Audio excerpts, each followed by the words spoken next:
Assalamualaikum warahmatullahi wabarakatuh. Perkenalkan, nama saya Siti Wulanstiawati dari jurusan Digital Business Management dengan NIM 28026185994. Di kesempatan kali ini saya akan mempresentasikan hasil proyek karakter building Pancasila dengan judul Kesetaraan Gender sebagai Media Pengaplikasian Sila Kelima Pancasila. Pertama-tama di sini ada latar belakang.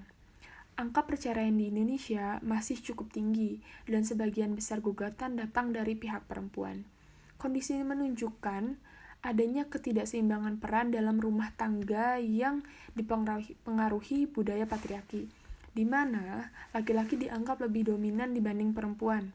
Akibatnya, perempuan sering dibatasi pada peran domestik dan rentan mengalami kekerasan. Padahal dalam sila kelima, Pancasila menegaskan pentingnya keadilan sosial bagi seluruh rakyat Indonesia. Melalui proyek kesetaraan gender sebagai media pengaplikasian dalam sila kelima Pancasila, saya dan kelompok saya berupaya menunjukkan bahwa kesetaraan gender bukan sekadar isu sosial, tetapi juga wujud nyata pengamalan nilai Pancasila. Kesadaran ini penting ditanamkan sejak dini, khususnya di lingkungan keluarga, agar tercipta masyarakat yang lebih adil, setara, dan harmonis. Selanjutnya ada rumusan masalah. Yang pertama, bagaimana budaya patriarki menjadi hambatan utama dalam penerapan kesetaraan gender di masyarakat. Yang kedua, bagaimana peran keluarga dalam menanamkan nilai kesetaraan gender sejak dini. Yang ketiga, solusi apa yang dapat ditawarkan untuk menerapkan kesetaraan gender sebagai wujud pengamalan sila kelima Pancasila. Yang terakhir, apa saja bentuk ketidakadilan gender yang paling sering dialami perempuan di lingkungan keluarga maupun masyarakat. Selanjutnya ada hasil temuan.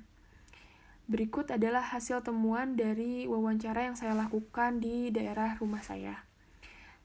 Pertama, ternyata masih banyak budaya patriarki di lingkungan masyarakat. Yang kedua, perempuan sering dibatasi akses pendidikan dan pekerjaan.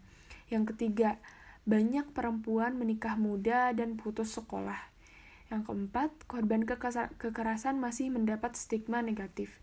Yang terakhir, masyarakat yang sadar akan gender setuju pentingnya kesetaraan gender tapi praktiknya masih minim. Selanjutnya ada solusi. Yang pertama, edukasi berbasis keluarga. Contohnya anak laki-laki dan perempuan ikut berbagi peran di rumah. Yang kedua, peningkatan akses pendidikan bagi anak perempuan.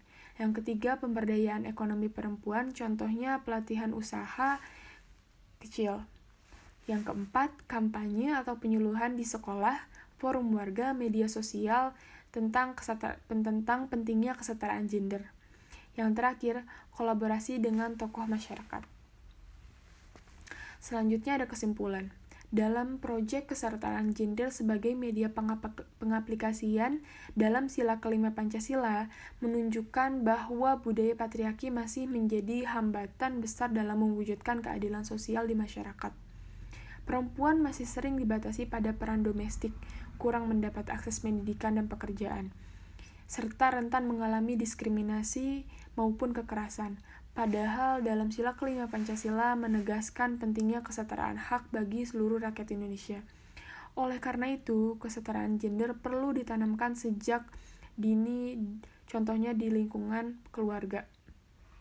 Didukung pendidikan yang setara serta diperkuat melalui pemberdayaan masyarakat dengan langkah-langkah sederhana yang dilakukan secara konsisten. Nilai keadilan sosial dapat terwujud sehingga laki-laki dan perempuan memiliki kesempatan yang sama untuk berkembang dan berkontribusi bagi bangsa. Selanjutnya ada refleksi diri. Melalui proyek kesetaraan gender sebagai media pengaplikasian dalam sila kelima Pancasila, saya menyadari bahwa kesetaraan gender masih menjadi tantangan besar di masyarakat. Dari observasi dan wawancara, saya belajar bahwa keadilan sosial harus diwujudkan sejak dini di lingkungan terkecil, contohnya keluarga. Proses kerja kelompok juga melatih saya berpikir kritis, berani menyampaikan ide, dan lebih peduli terhadap isu sosial.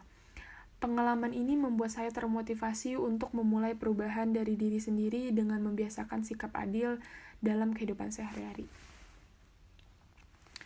Sekian